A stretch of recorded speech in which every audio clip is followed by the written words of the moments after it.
Okay, this is the last of the videos on trefoils, and so I'm just going to show you a few of my examples to wind it in.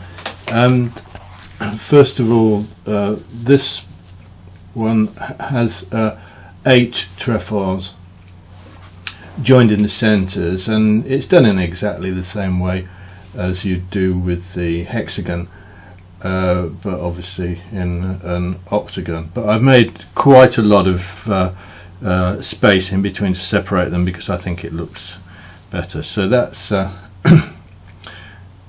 in an octagon, and this I think I spoke to you about when I was doing the square knots. This is simply a grid formed in a circle. You'll find that there's another tutorial on that somewhere. Okay, so that's the first one. And next, this is something that I get my students to do as a project. Again, it's 6 trefoils linked in a hexagon, and there's the other side. But I don't tell them until they've done it that they can then do this. Open it up. You've got a blue one and a yellow one, and then you can open it up again, green and blue, and then you can open it up again, orange, and you can keep doing this. So it's a magic hexagon. It's based on a Mobius strip, actually, cleverly folded. Can't do it now. Cleverly folded Mobius strip. So that's that. And then we've got this one, which can't get in the whole of the frame, sadly, but I could if I bothered to alter it, but I'm not going to. This is the same, except what I've done here is I've made these into boomerang shapes rather than keeping the strand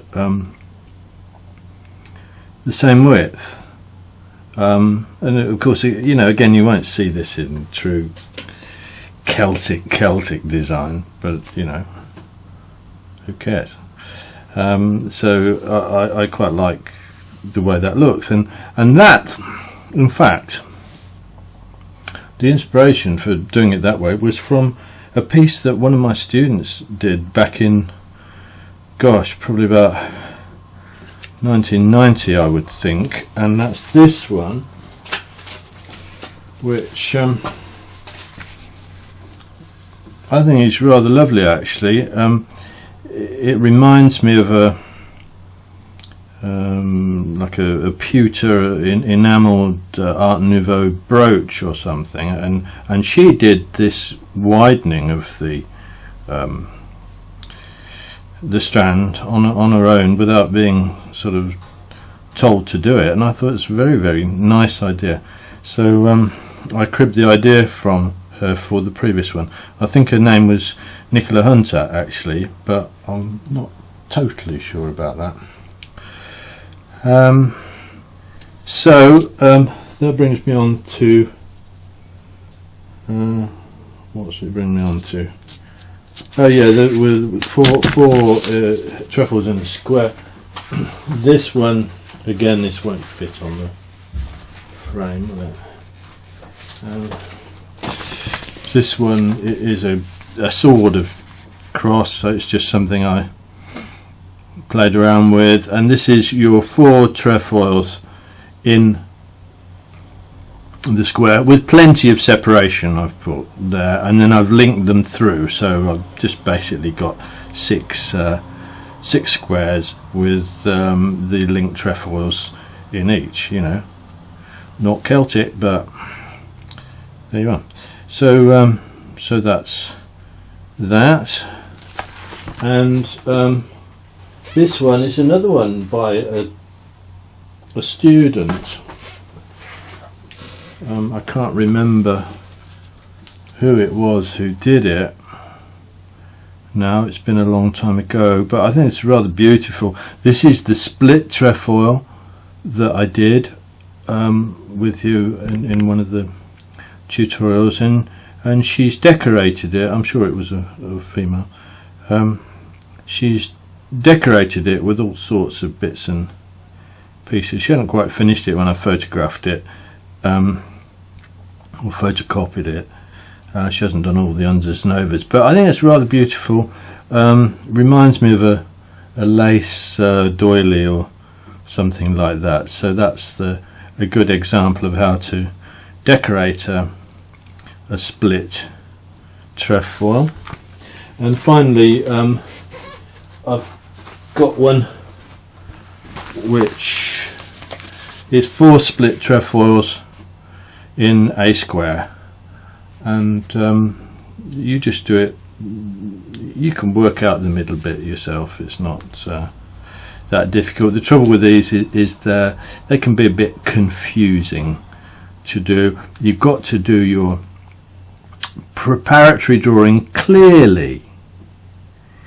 So what you need to use is a hardish pencil, an HB or even an H or a 2H, sharp but accurately.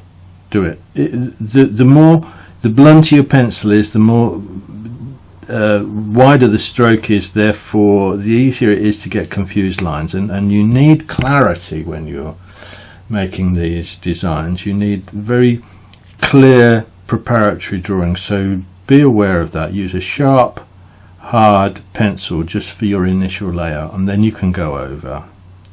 These I think I outlined in with a pen actually at the end, just to sharpen it up a bit. So there we are. That's it. That's trefoils, and I may do some more Celtic at some point. I may not. I don't know. Depends on how I feel. And I'll probably do some tutorials on simple geometry, because a lot of people get frightened of geometry, and it really doesn't involve working with numbers and calculations. It's construction with compasses and rulers. So I think maybe I'll do a few tutorials on that at some point when I get some time. So thank you for your indulgence. Goodbye. Since recording this video, I've decided to put an extra one on about the folded hexagon, so if you want to watch that, there's an extra one, number 22.